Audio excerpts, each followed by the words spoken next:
আসসালামু আলাইকুম। অনেকদিন পরে একটা গল্প মনে হইল, ইভেন অনেক গুরুত্বপূর্ণ একটা কথা। আমি যখন আইএলটিএসের ক্লাস নিতাম 2023-এ, তো ক্লাসের প্রথম দিকে আমি এই কথাটা সবাইকেই বলতাম যে যাদের পাসপোর্ট আছে তারা চুড়ে বচ্চ মরো বিদেশ যাবে ইনশাল্লাহ।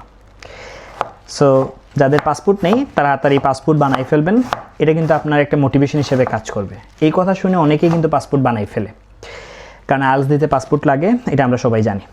কিন্তু একটা ব্যাচ, আমার সন্ধ্যাকালীন একটা ব্যাচের একজন স্টুডেন্ট ছিলেন, উনি আমাকে বলতেছিলেন যে না স্যার, আমি পাসপোর্ট কেন বানাবো, আমি আগে আমার নিজেকে দেখি, মক টেস্ট দেই, আইএলটিএসের কোর্স শেষ হওয়ার পরে যখন আমি মক দিব, যদি দেখি যে আমার প্রিপারেশন ভালো, আমি যেতে পারবো, তারপরে পাসপোর্ট বানাবো। শুধু শুধু এই পাসপোর্টের টাকাটা নষ্ট করার তো কোনো মানে হয় না। তো এই মানুষগুলোকে না পরবর্তীতে আর কিছু বলা যায় না, কারণ এরা আসলে অনেক বুঝদার মানুষ। তো আমিও কিছু বলি নাই। আর এই কথা শুনে অনেকেই পাসপোর্ট বানাই ফেলে, কারণ পাসপোর্টটা অনেক দরকারি, আমরা তার জন্য ক্লাসের শুরুতেই এটা বলতাম আর কি। সো এখান থেকে আরেকজন স্টুডেন্ট, সেটা হচ্ছে, ওনার নাম হচ্ছে মাসুম। উনি বর্তমানে কানাডাতে আছে।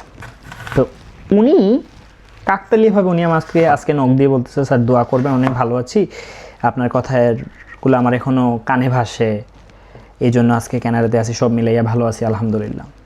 তো এই মানুষটা প্রথমের দিকে কিন্তু আসলে এতটা ভালো স্টুডেন্ট ছিল না, কিন্তু ওই যে একটা অদম্য চেষ্টা, ওনার যে একটা বিশ্বাস উনি সেটা পারবে, উনি আইএলটিএস দিয়ে চলে গেছে কানাডাতে।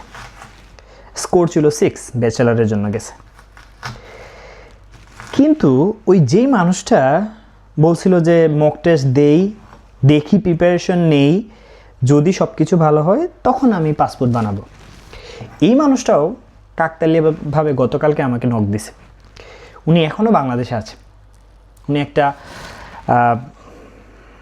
বেসরকারি, যে কি বলে এটাকে, একটা ইউটিউব চ্যানেলের সাথে জড়িত, উনি রিপোর্টার হয়তো বা কিনো একটা কিছু।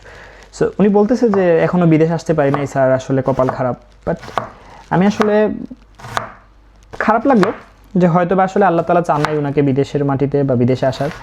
বাট ওই যে একটা বিষয় আছে না, নিজের প্রতি বিশ্বাসই নাই।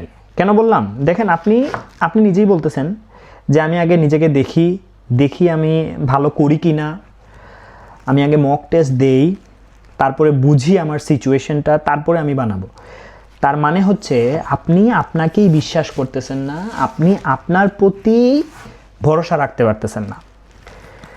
আপনি যদি আপনাকেই